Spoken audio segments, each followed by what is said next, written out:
자, 오늘 성경의 말씀입니다. 오늘 성경은 출애굽한 백성들이 애굽을 떠난 지 달포가 되었을 때 있어진 사건입니다. 여러 가지 어려운 일이 생겨서 모세와 아론을 원망하는 이야기가 오늘 성경에 기록되어져 있죠. 자, 성경을 펴고 3절 말씀 같이 읽어보도록 하겠습니다. 시작. 우리가 애굽 땅에서는 고기 가마 곁에 앉았던 때와 떡을 배불리 먹던 때에 여호와의 손에 죽었다면 좋았을 것을 너희가 이 광야로 우리를 인도하여 내어 이 온 회중으로 줄여 죽게 하는도다. 하나님의 도움으로 출애굽을 했지만 광야가 생각만큼 그보다 더 힘들다고 느끼게 되었습니다. 그래서 모세와 아론을 원망했다.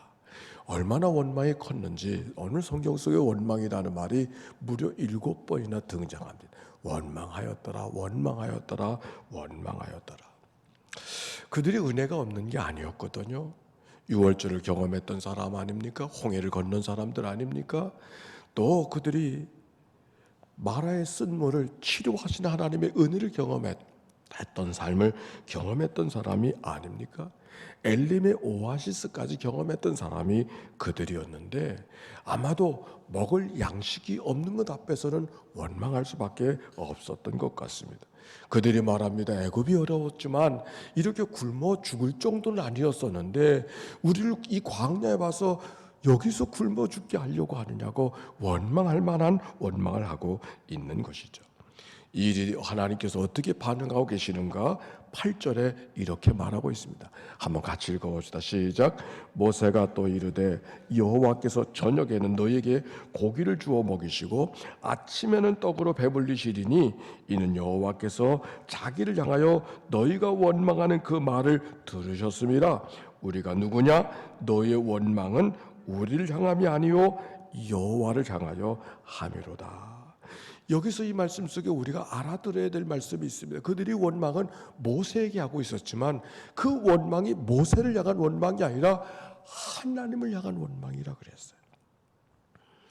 원망과 불평, 원망은 내 탓이 아니고 남의 탓을 돌리는 마음이 원망이요. 불평, 그것을 투정하는 것이 불평인 것이죠.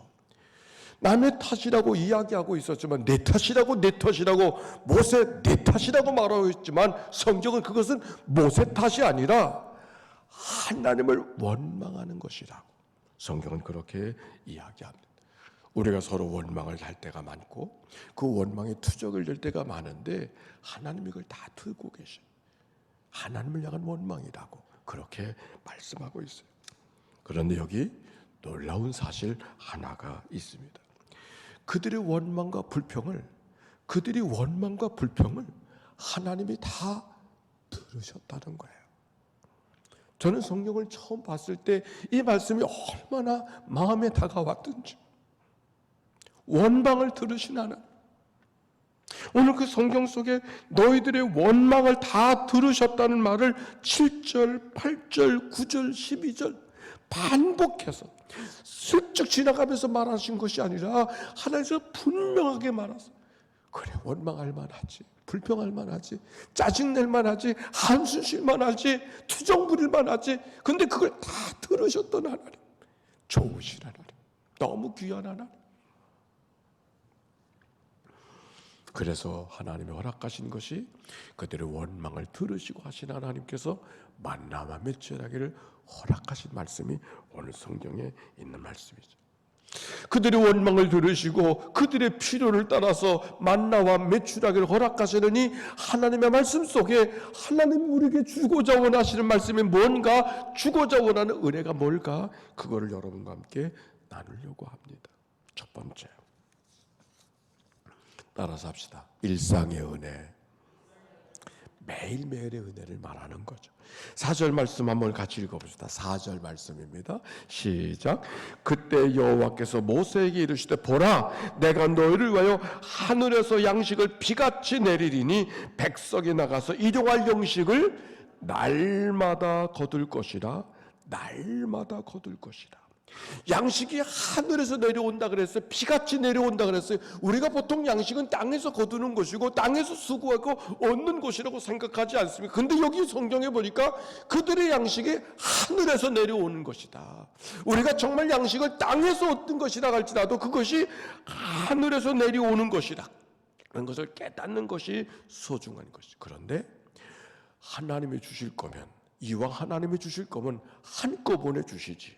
일주일치를 한꺼번에 주시지, 한 달을 한꺼번에 주시지, 한 번 거두어서 1년을 살게 해주시지, 왜 굳이 날마다 매일 거두도록 그렇게 하셨을까? 이왕 주실 바에는 어차피 하나님 주시는 건데 왜 한꺼번에 주시지, 왜 매일매일? 거기 이유가 있는 거죠. 이 말씀은 우리의 신앙생활을 어떻게 살아가야 될 것인가를 이야기하는 거예요. 우리가 하나님을 가장 분명하게 느낄 수 있는 자리가 호흡이라 그랬어요.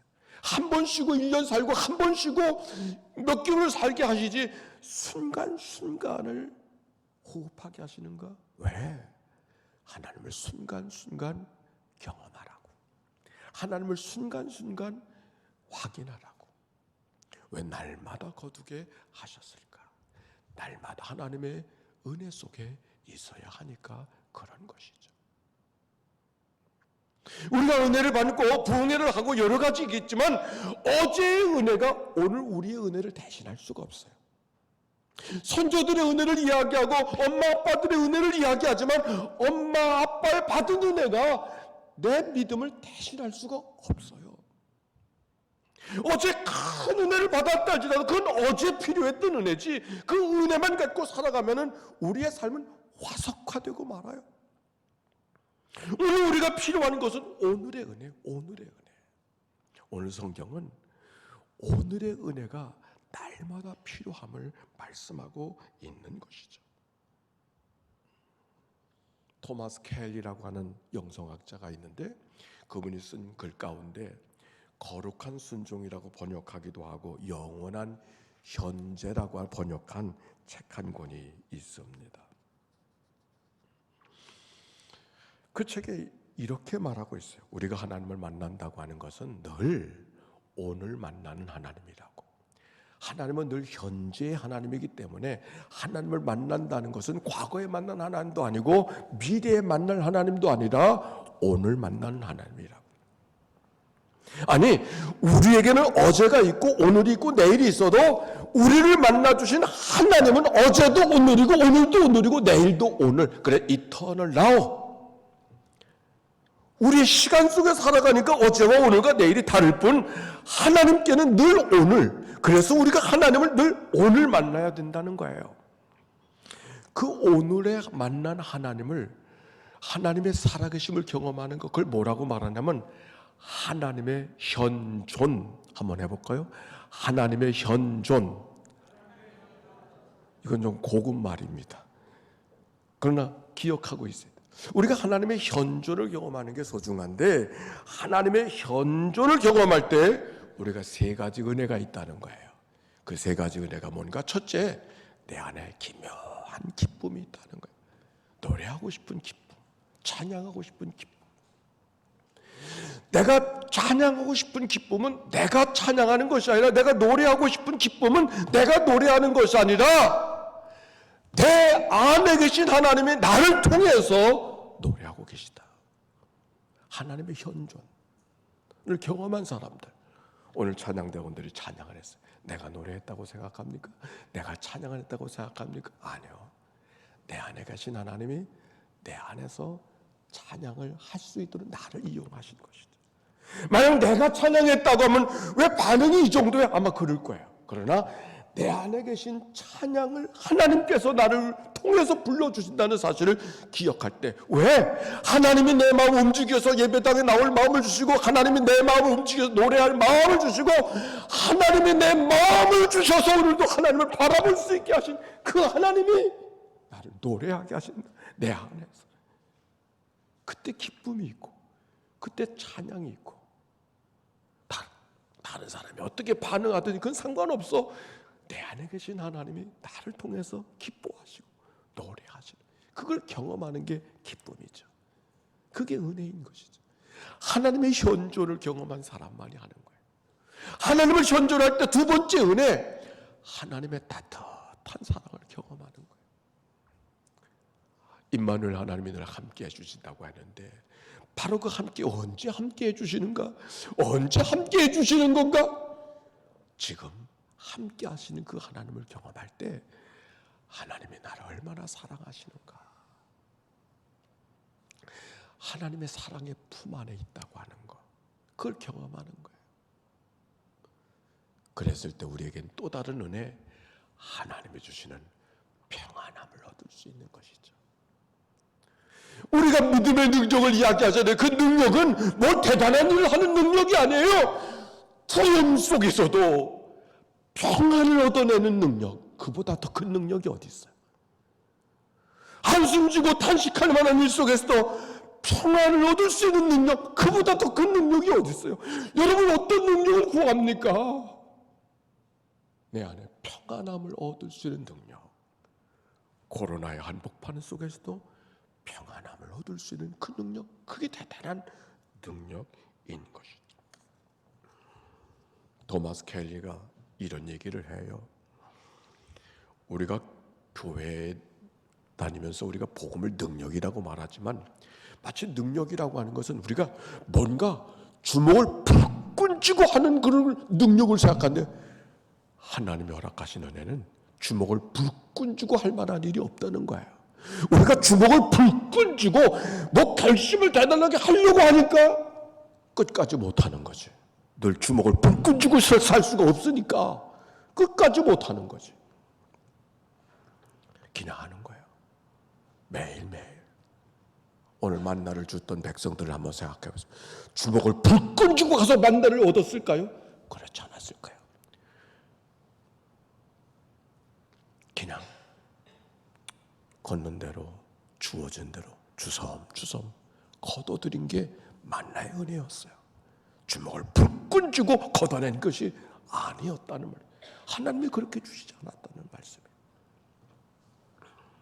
매일매일을 살아가는 은혜, 일상의 은혜, 스쳐 지나가는 것처럼 때로는 하찮게 여겨지는 것이지만 그 속에서 얻어지는 하나님의 은혜, 그것이 하나님이 주시기를 원하는 은혜라고 하는 말씀인 것이죠. 만나와 매출하기의 은혜, 일상의 은혜. 두 번째, 따라서 합시다. 안식의 은혜. 무슨 은혜? 네, 날마다 거두게 하셨지만은 안식일을 앞에 두고는 2배를 거두게 하셔서, 이틀째를 거두게 하셔서 안식할 수 있도록 허락해 주셨다는 말씀. 5절에 보니까 6째 날에는 그들이 거둔 것을 준비할지니 날마다 거둔 것에 갑절이 되리라. 하나님이 이스라엘 백성들을 출애굽시킨 이유가 어디에 있어요? 그들을 안식하게 하시려고. 그들은 종으로 살던 사람들 아닙니까? 남의 나라의 노예로 살던 사람이 아닙니까?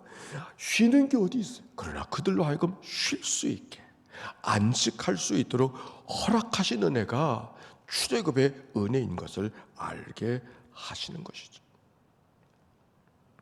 하나님이 오늘도 우리들에게 안식하기를 원하시는 줄로 믿습니다. 안식하기를 원하시는. 그런데 어때요? 우리의 살아가는 삶은 그 하나님이 주신 안식을 얻어내지 못하고 살아가죠. 왜? 우리의 욕심 때문에, 우리의 탐욕 때문에.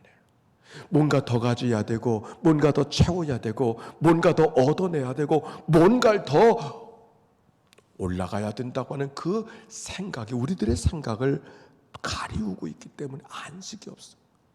좀 더 쉬운 말로 말하면 뭔가 성취하려고 하는 그 마음이, 뭔가 해내고 만다고 하는 그 마음이 안식을 잊어버렸어요.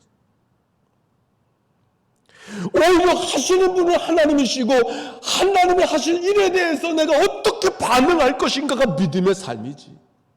내가 뭘 해내야 된다는 생각이 우리 마음속에 채워졌을 때 우리는 안식을 얻을 수가 없어요. 해내서 안식을 얻은 사람이 있나요? 성취해서 안식을 얻은 사람이 있나요? 그것까지 하면 내가 쉴 수가 있어요? 절대로 쉴 수 없죠. 그거 다음에 또 다른 게 보이니까.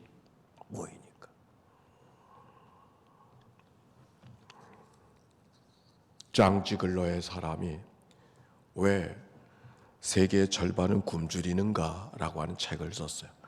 이 땅에 농사짓는 생산량만 가지고도 이 땅의 지구인들이 120억이 되어도 다 먹을 수가 있대. 120억. 지금 75억 지나가고 있잖아요. 그러니까 더 먹을 양식이 많아요. 양식이 남아도는데도 불구하고 절반이 굶주리고 있다는 거예요. 매일매일 10만 명이 굶주려 죽는다는 거예요. 우리가 사는 세상. 왜 그럴까요? 우리의 탐욕, 우리의 욕심이 크기 때문에. 근데 생각해 보니까 세계의 절반은 왜 굶주리고 있는가가 통계적인 인구학에 대한 얘기가 아니라 우리의 삶 자체가 그런 것이죠.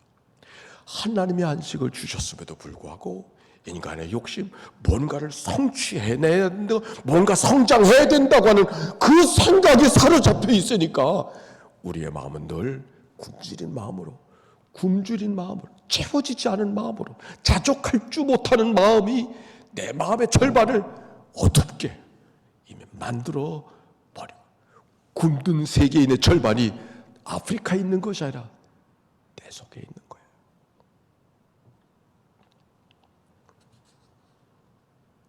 빠른 경주자라고 선착하는 것이 아니며 용사들이라고 전쟁하는 것이, 승리하는 것이 아니라, 전쟁에 승리하는 것이 아니라 어떻게 살아야 되는가요? 주신 자도 여호와시요 취한 자도 여호와이심을 기억하고, 하나님이 다스리시는 세상인 것을 기억하고 하나님의 다스리심 앞에 기대하며 걸어가는 자의 삶, 이것이 우리가 살아가야 될 삶의 모습이라는 말씀인 것이죠. 목사님, 이 세상에 그렇게 살면 어떻게 살아요? 이건 너무 소극적이 아니에요? 그런데 여러분, 그게 바로 믿음의 삶이에요. 우리는 신념의 삶을 살아가는 게 아니에요. 믿음의 삶을 하나님께 최선을 다하지만 맡기고 살아가는 삶. 목표한 것을 뺏고야 말고 성취하고야만 하는 그런 삶이 아니라, 그건 믿음의 삶이 아니에요. 신념의 사람일 수는 있지만 믿음의 삶이 아니에요. 때로는 불편함이 찾아와도, 때로는 광야길을 걸어간다 할지라도 하나님이 허락하시는 뜻이 계시겠지. 그리고 믿음으로 걸어가는 자의 삶. 내가 원하는 것이 원하는 대로 다 이루어지지 않았다 할지라도 하나님이 허락하신 뜻이 있는 게지. 기억하고 환경 순종하며 수용하며 살아가는 자의 삶, 그것이 믿음의 삶이죠. 그렇게 살아갈 때만 겸손하게 살아갈 수 있죠. 그렇게 살아갈 때만 충성하며 살아갈 수가 있죠. 아니, 그렇게 살아갈 때만 참 안식의 삶을 살아갈 수가 있는 거죠. 성경은 바로 그것을 말하고 있어요. 유대인의 안식일의 의식 가운데 키두시라고 하는 의식이 있어요. 키두시. 이 키두시라고 하는 것은 안식일을 맞이하는 가정의 예식이에요. 한 주간을 살다가 안식일이 되어지면 저녁부터 그 다음날 저녁까지, 그러니까 안식일이니까 금요일 저녁에 되어지면 촛불을 킬 준비, 안식일을 지낼 준비를 다 하고, 안식일 때는 일할 수가 없으니까 음식도 다 준비해놓고 다 준비해놓은 다음에 안식일을 들어가는 첫 번째 작업이 뭐냐면 촛불에 불을 켜는 거예요. 촛불에 불을 킨다는 의미는 성경에 보면 안식일이 여호와의 안식일이라고 그랬잖아요. 안식은 내가 만드는 것이 아니라 하나님의 허락하신 창조의 은혜가 있음을 기억하고, 안식일의 여왕이 되시는 주님이요 오셔서 내 안에 안식을 허락해 주시옵소서 하면서 촛불을 켜면서 안식을 초대하는, 이게 가정의 안식, 유대인의 생활 규칙이고 예법입니다.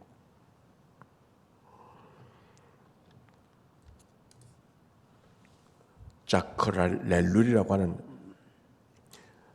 안식일의 책을 보다가 자크 렐룰의 이야기하는데 거기 이런 말이 있어요. 성경이 그렇게도 안식일이 강조되고 있는 이유는 단 한 가지라고. 너희들이 하는 일이 별거 아니라는 것을 이야기해 주는. 우리가 세상에 살면서 대단한 일처럼 하지만은 안식일을 강조하고 있는 것은 그 대단해 보이는 일들이 다 대단한 일이 아니고, 정말 대단한 일은 내가 쉴 줄 아는 게 대단한 일이라고 가르쳐 주는 게 안식일의 강조라고 하는 말씀을 하셨어요. 우리는 일을 그침으로 안식을 얻으려고 하지만 일을 그침으로 안식이 찾아오는 것이 아니라 하나님의 허락하신 세상을 산다고 하는 믿음을 간직하고 이런 일 저런 일 속에서 그 은혜를 돌이키며 오늘을 살아가는 삶이 되어졌었을 때 비로소 안식의 경험을 살아갈 수 있다는 말이죠. 이스라엘 백성들의 그 안식을 가르쳐 주시는 그 은혜가 오늘 여러분에게도 그런 은혜가 임하게 되기를 축복합니다. 세 번째, 따라서 합시다. 더불어 살아가는 은혜. 16절, 여호와께서 이같이 명령하시기를 너희 각 사람은 먹을 만큼만 이것을 거둘지니 곧 너희 사람 수요대로 한 사람의 한 오멜씩 거두되 각 사람이 그의 장막에 있는 자들을 위하여 거둘지니라. 욕심 부리지 않고 서로가 서로를 배려하는 거둠이 있어서 더불어 살아가는 삶을 그들이 갖다고 하는 것을 이야기하고 있는 것이죠. 자기가 먹고 싶은 자기의 욕심이 있지만 욕심을 제어버리고 먹을 만큼만 구하고 다른 사람들을 위해서 배려하는, 그래서 공동체를 만들어가는 오늘 성경의 모습이 얼마나 귀한 모습인지. 제가 성지순례를 여러 번 다녀왔는데 시나이 반도 광야는 2번 갔었어요. 근데 그 시나이 반도를 갔다 온 다음에는 하나님이 이스라엘 백성들을 놀랍게 이끌어 가신 그 은혜를 경험해야 되는데 그런 은혜가 안 오더라고. 나는 오히려 어떤 생각이 들으냐면 이건 말도 안 돼. 말도 안 돼. 가보신 분 계세요? 한번 요즘은 갈 수도 없어요. 지금. 왜? 그건 말도 안 돼. 여기는 어떻게 사람들이 가? 여기는 어떻게 사람들이 40년을 살아? 이건 말도 안 돼. 은혜가 되어야 되는데 오히려 거꾸로 이건 말도 안 돼. 이런 생각이 먼저 들고, 그 생각이 지워지지 않아. 아니, 이건 말도 안 돼, 이건.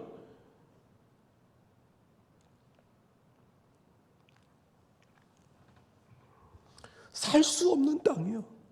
아무것도 없어.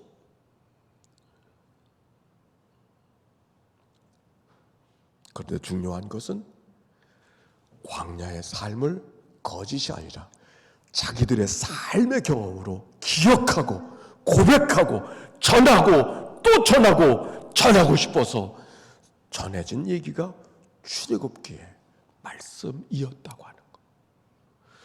3,000년 후를 살아가는 우리에게 말도 안 되는 사건이었었지만 그 시대를 살아갔던 백성들은 그 기억이 너무 분명하고 너무 특별해서 견딜 수 없는 삶의 기억으로 갖고 있다고 하는 사실을, 그게 성경의 이야기. 말도 안 되는 얘기가 아닌 것이죠. 오늘 만나와 배추락의 이야기 속에서 제게 찾아오는 가장 강력한 메시지는 만나와 배추락이가 하늘에서 내려왔구나 라고 하는 것이 아니었어요. 굶주린 그 백성들에게 떨어지는 만나와 배추락이를 욕심 부리지 않고 더불어 살아갈 수 있는 공동체를 이루고 살아갔다는 것은 너무 신비롭고 너무 귀한 거죠. 어떻게 그렇게 살아갈 수 있었을까? 어떻게 저렇게 살아갈 수 있었을까? 굶주린 사람은 욕심이 많아지잖아요. 더 얻으려고 그러고 더 빼앗으려고 더 채워주려고. 그렇지 않은가요? 이 백성들이 그럴 수 있었는데 그렇게 하지 않았어요. 왜? 하나님의 은혜가 있었기 때문에. 하나님의 은혜를 기억할 줄 알았기 때문에. 오늘 성경에 16장 10절 이렇게 말합니다. 아론이 이스라엘 자손의 온 회중에게 말하매 그들이 광야를 바라보니, 따라서 합시다. 여호와의 영광이 구름 속에 나타나더라. 아론이 광야를 바라보니 여호와의 영광이 구름 속에 나타나니라. 이 말씀이 왜 이렇게 가슴을 두드리는지. 광야, 아무것도 없는 광야, 원망과 불평과 짜증과 한숨과 탄식밖에는 없는 그 광야, 눈물 지울 수밖에 없는 그 광야. 그런데 그 광야를 바라보고 하나님의 영광을 드러냈다. 하나님의 살아계심을 노래하고, 하나님의 살아계심을 증거하고, 하나님의 살아계심을 이야기할 수 있었던 그 역사가 오늘 성경의 역사였다는 것이죠. 광야는 당연히 불평이요, 광야는 당연히 원망이요, 광야는 당연히 한숨 질 수밖에 없는 그 자리 속에 하나님의 살아계심을 이야기하고, 하나님의 도와주심을 이야기하고, 그 은혜 속에 붙들려 살아가는 그 백성들의 모습을 하나님께서 우리에게 이야기해 주었기에 하나님의 영광이 드러났다. 우리가 지금 광야를 살지 않습니까? 이리 봐도 답답하고 저리 봐도 답답하고, 이리 해도 편치 않고 저리 해도 편치 않고 광야. 그래서 마음의 지루함과 탄식과 한숨밖에는 나올 것이 없는 광야. 그러나 성경은 아론은 그 광야를 바라보며 하나님의 영광을 봤다고 이야기하고 있습니다. 우리가 세상의 광야를 할지라도 이 속에서 마음을 붙들고 하나님을 예배할 수 있다면, 오늘 주신 하나님의 은혜를 기억하고 하나님을 찬송할 수 있다면, 광야에서 영광을 바라보던 그 아론의 마음이 여기 있는 거 아닐까요? 오늘 우리의 믿음의 여정이 그러한 은혜가 계속되어지고 그렇게 출발되어지는 복된 주일이 오늘이 되기를 바랍니다. 여러분 살아가면서 하루하루 만나와 메추라기 같은 은혜가 뭘까요? 제게는 이런 생각을 했습니다. 내게 만나와 일주일은 뭘까? 요즘에 제가 혼자 있는 시간이 많이 있어서 이제 산을 올라갑니다. 여러분도 좀 산도 올라가서 저 꼭대기까지 287m 단숨에 올라가요. 올라가서 근데 올라가는 동안에 여러 가지 생각이 있습니다. 힘들 때는 십자가 지고 가시는 주님을 생각하고, 숲속을 걸어갈 때는 주님이 나를 품어주시는 하나님의 은혜를 경험하고, 내 안에 계신 주님과 더불어 대화하면서. 근데 하나님께서 내게 이상하게 그때마다 올라갈 때마다 새로운 생각, 지혜, 묵상, 하나님의 마음을 갖게 하시는 거예요. 아, 교회를 이렇게 넓으면 좋겠구나. 아, 오늘 이렇게 누구와 더불어 대화하면 좋겠구나. 아무 생각도 없었는데 올라가다 보면 그 생각이 막 떠오르는 거예요. 너무 많은 생각이 아니요, 그냥 한두 가지 생각이. 하나님의 지혜, 하나님이 내게 주신 만나와 메추라기라고 생각되어요. 만나와 메추라기는 새로운 생각, 새로운 지혜, 새로운 마음, 그 생각 갖고 살고 그 마음 갖고 살아가는 게 우리의 삶 아닙니까? 여러분에게도 있을 거예요. 하나님의 만나와 메추라기는 광야니까 만나와 메추라기가 있다고 했는데, 아론의 그 백성들만이 아니라 이 시대를 살아가는 우리들에게 약속하신 하나님의 은혜인 것을 기억하고, 오늘도 광야 속에 영광을 바라봤던 그 은혜가 이스라엘 백성들처럼 우리 모두에게 함께 임하는 귀한 은혜가 모두에게 있게 되시기를 주의 이름으로 축원합니다. 기도합시다.